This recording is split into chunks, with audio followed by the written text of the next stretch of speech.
Hello, my name is Elizabeth Escobar, and I am the founder and CEO of Trabajo, which means there is work in English. Trabajo is a job platform that connects businesses with Hispanic labor. I started Trabajo because currently there is a blue-collar labor shortage. Deloitte did a study last year, and they estimated that this shortage would cost $2.5 trillion to the US economy. And one of the main reasons for this blue-collar labor shortage is that a lot of manufacturing jobs are coming back to the US. Baby boomers that had these type of jobs, they are retiring at a very fast pace. And also the American workforce is more educated. So they're going to college and applying for white-collar jobs instead of blue-collar jobs. One of the solutions is looking into low-skilled immigrants to fill those jobs. But businesses have had a hard time connecting with the Hispanic community, mainly because of language barriers. That's why Trabajo is the bridge between businesses and the Hispanic labor.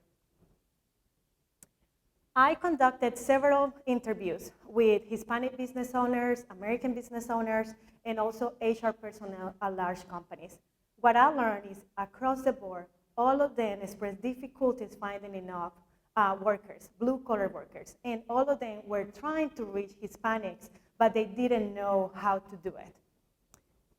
I interviewed 26 businesses as well as Hispanic labor. And that's how I found my solution. I asked them for what they wanted.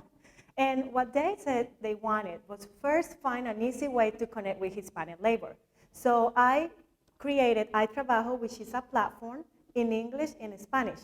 Spanish to overcome the language barriers from the Hispanic workforce that don't speak English fluently. And also in English for the businesses. And I provide translation services. In addition, because most of the Hispanics are immigrants, it means that there's not a database of their work history.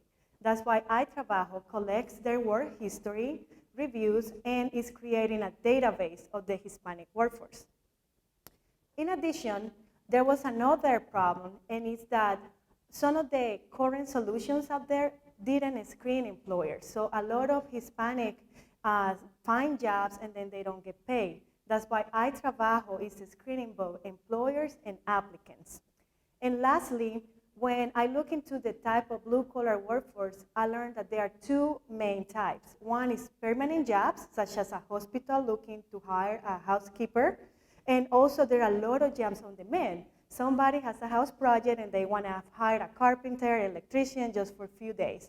So iTrabajo supports both types of jobs. And you can use the platform to find Hispanic labor available, hire them, and also pay them. This is how it currently looks like in Spanish, the website. Since I released the MVP, which provides the functionality for posting jobs and for Hispanic workforce to apply for jobs, that was 7 months ago. And since then, I have gained 409 users organically. In the last 2 months, I have 5 new paid customers that they go from companies in the cleaning space, construction space, and also staffing companies. And since I released the application, 289 users have already applied for jobs, and Novan Health is one of my key partners. We already have 8 people that have been hired. I received a microgrant from NC IDEA, and also I'm the 3rd finalist in New Ventures. So I'm working on a new platform that is automating a lot of the tasks that I manually had to do as much as possible. And I will plan to release that by the Q4 of this year. Here's my business model. It's kind of similar to Indeed or ZipRecruiter. You had seen all these other solutions out there. It's a subscription model where I charge per job post. Every day that job post is updated on my platform, I charge him $3. And in case I had to provide translation services for the employer, I will charge $6 per day. My market size, there are about 7.6 million field jobs available. And if I would just target 5% of that, that would be 380,000 jobs that can be posted on my platform. That times $3 per day in average, that will create $416 million per year in revenue. Here is my team. My expertise is in IT, I was a software developer and an IT architect, and my expertise is in blockchain and cybersecurity. Also have a team of advisors. How I plan to go to market? Partnerships for me are very important. So I'm partnering with organizations that are serving the Hispanic community, such as Camino Community Center, Latin America Chamber of Commerce, and also I'm attending well-attended Hispanic events where I advertise about jobs. On social media, I'm targeting social media groups created by Hispanics to reach other Hispanics on their area. And that has helped me grow. And for businesses, I'm looking to get my certified woman business owner certification so I can be the preferred channel for these companies. What makes my platform different from anything else out there is that any employer will be able to see work history, reviews, reference of the Hispanic workforce available, and also they can hire and pay their workers through my platform. Here is my contact information, and I'm happy to answer any questions. Thank you.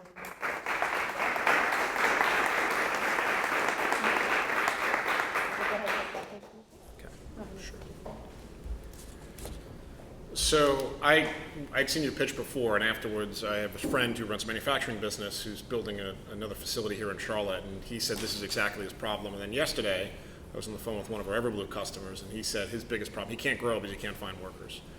So I think you've nailed the right problem. The question then is how do you make it? So I love your pitch. I think the business model is good. My only question would be, what other revenue streams do you foresee beyond just job postings, like per day, per job posting? Is there other value adds that you can add for either individuals or companies? And I only say that because like Brendan, who I introduced you to, he loves the idea, but he needs something to get him, like take the hurdle of getting him to post those jobs on your platform. Like what can you get, how can you generate revenue by getting him to commit would be my thought or question. Yes, so currently for my paid customers, they pay per month $30. And what has, well, $30 is just one job. If there has several jobs, it's $50 per month. And what has helped me sell this immediately is that when they fill one job, it doesn't stop there. They're gonna know they're gonna need somebody else later. And when I tell them, hey, don't worry, it's not just a job post. I'm creating a database and I will send you a list of every person that applied. So if you got 50 people that apply and you hire one, next time you need somebody, you can go to this database and you have 49 that you can reach out to and you have their work experience. You also have whether or not they can legally work in the US, English level, and you have information that you cannot find anywhere else. And that's something they struggle as well. Yep. So that has been so far a good selling point. Now, your question also projects in the future, what are other venues for creating revenue, right? Yeah, I think you can charge more money.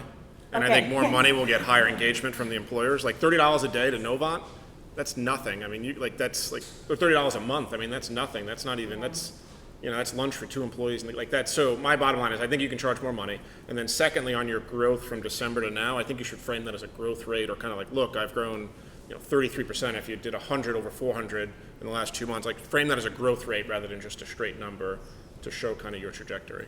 So that's my only feedback. I'll do that. Yeah, and a lot of people had told me I'm charging too cheap. So for the new platform, I'm trying to figure out what's that right number, but you're absolutely right, and I'm working on that. So thank you, that's great feedback. Well done. Thank you. Cool. Yeah, very interesting product, especially in a solid economy. Now, what happens if things, every approximately 7 years, we're looking at recessions. So what happens to when we're in a downtime? When there's more available people than there are positions, how would you sustain revenues during a down cycle? Actually, I think we're already there. There are more people than there are positions. And I think that actually creates backwards. There are more positions than there are people. No. I think we're in a position where there's more positions, there are people. Oh, okay. Right? Sorry, but what happens yeah. when it's the other way around? That's a great point. So there are other sources of revenue that I'm projecting for the future for Trabajo. So one of them is also services, because even though a lot of services, I don't think they can go away. And one example would be that Customer service, right? You can always try to outsource this, but there's a part where you kind of need to have people knowledgeable of your product or you will lose your customers, right? So for certain positions, they want to have some customer care representatives that can speak both language, for example, because the trend, and this is coming from the government, the Hispanics in the US will keep growing. That's all the trends. So you will always have a community of Hispanics here that either want to be targeted to sell them things, and companies are now advertising their products in Spanish as well, because they have done research, and the best way to trigger these people to buy their products is to advertise in their first language, even though they could speak English.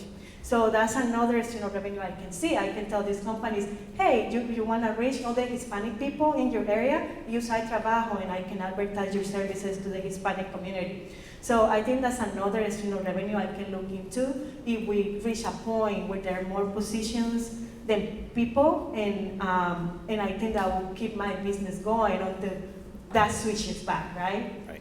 So a couple points.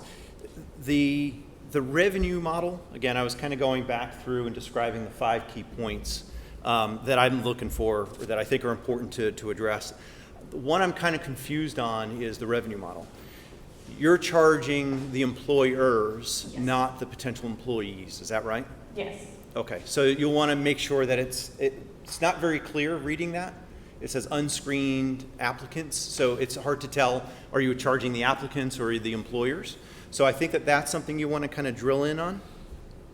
And then 2 other points that I mentioned is funding, right? How much are you looking for, and then what are you looking to do with it? And I realize this is a 5-minute pitch, and you're condensed.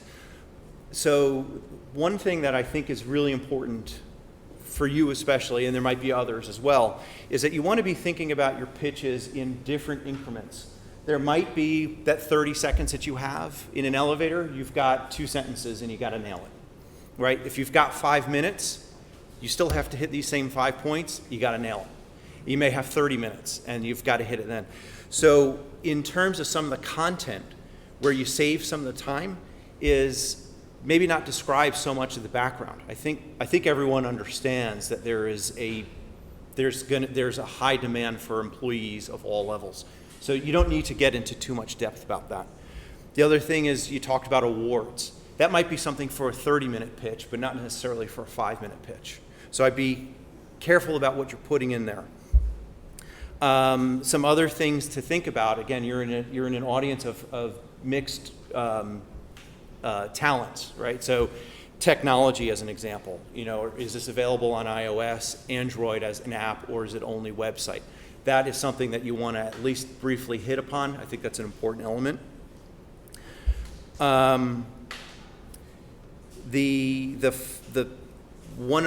Couple other points is that you had mentioned some other potential competitors. I didn't see LinkedIn in there. Well, because LinkedIn is not good for blue-collar workers. It's good for white-collar workers, but not blue-collar. I wouldn't make that assumption, right? They're the ones that are really strong in this field, and if that's the case, then you may want to make that point. Okay. Right? You don't want to forget about someone that is that big in that industry. You want to at least be able to address it. And then finally, you had mentioned the market of 7.6 million people. Is that white collar and blue collar, or? Yeah, that's a good point, yeah. You may want to try to get your target audience down to the portion that you're trying to address, as opposed to the whole market. So just make sure you're keeping everything consistent throughout. You're talking about apples to apples in terms of what your market is and what you're able to serve. Thank you. Good. Just 2 other quick things. One, you had something up there about blockchain and secure ledger. I'm not sure from a value proposition. I didn't understand what that even meant, and to be honest, it's almost irrelevant. If I'm an employer, that's number one. And then second, I kind of got for Cliff at Refuel, I kind of got that he's a technology business and is going to need funding to grow his software. His developers cost money. It's not clear to me, why are you pitching? What do you need? Is this a pitch for businesses to sign up, or are you looking for funding, and what's that funding going to do? Just something to address kind of your growth plan, where that's going. Yeah, I realized that after you provided your feedback, you're like, oh, I need to add the money I'm looking for. But that's okay. Yes. That's what this is for, right? That's what this is for. Yeah. Thank you, John. Got just over a minute left. Do we have any questions from the audience? Can I just make a quick comment? One of the things I caught myself doing on some of your slides, you have a little bit heavier text, and I caught myself trying to read that instead of listening to you. And a lot of times you were saying what was on there, so I would like try to flesh out what kind of numbers you can put up there that don't include as much text, so that people can just see the number but be focused on what you're trying to tell them and like the story you're trying to tell. So just some notes about your slides. Thank you.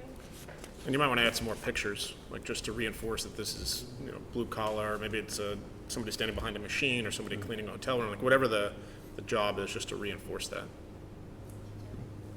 Great. With that, thanks, Elizabeth. Yep. From Icon.